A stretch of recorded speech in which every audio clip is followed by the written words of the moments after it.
Good evening. We begin with the war with Iran at a major new crossroads tonight. Hundreds of U.S. Special Operations Forces, among them Navy SEALs and Army Rangers, are now in the Middle East, CBS News has learned. And that's in addition to thousands of Marines and Army paratroopers also within striking distance of Iran.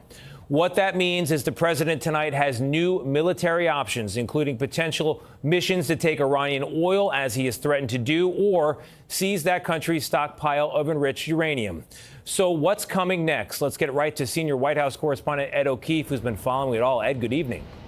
Tony, good evening. More than a month into the war, the president and his team are sending mixed messages. The president publicly optimistic about diplomatic talks, while also threatening military action as the Pentagon keeps sending more troops to the region.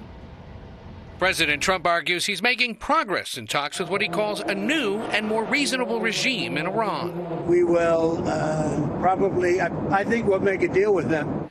But Secretary of State Marco Rubio is less certain about their negotiating partners. If there are new people now in charge who have a more reasonable vision of the future, that would be good news for us, for them, for the entire world. But we also have to be prepared for the possibility, maybe even the probability, that that is not the case. If talks fail, the president threatened to blow up Iran's energy sector and could use ground troops to try to forcibly open the Iranian-controlled Strait of Hormuz to tanker traffic, as oil surged to $116 per barrel overnight.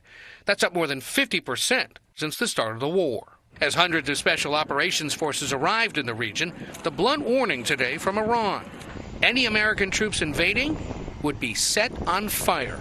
So if an American sitting at home hearing him say, "I want to talk," but I keep seeing them send troops to that region, what are they to make of what's going on? There's two tracks here. The president has always said that diplomacy is his #1 option and priority. So if there's ever a chance for a deal, again, the president is open to listening, but it does not deter him from focusing on the military objectives that he set out 30 days ago and that our military is continuing to achieve day by day. Polling shows a majority of Americans oppose sending U.S. forces into Iran, as do an increasing number of congressional Republicans. The last thing we want to do is put troops on the ground. It's something I do not support.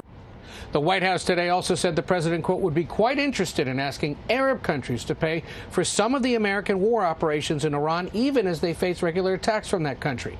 Arab countries also paid for some U.S. military operations during the first Persian Gulf War. Tony? Ed O'Keefe leading us off from the White House. Ed, thank you very much.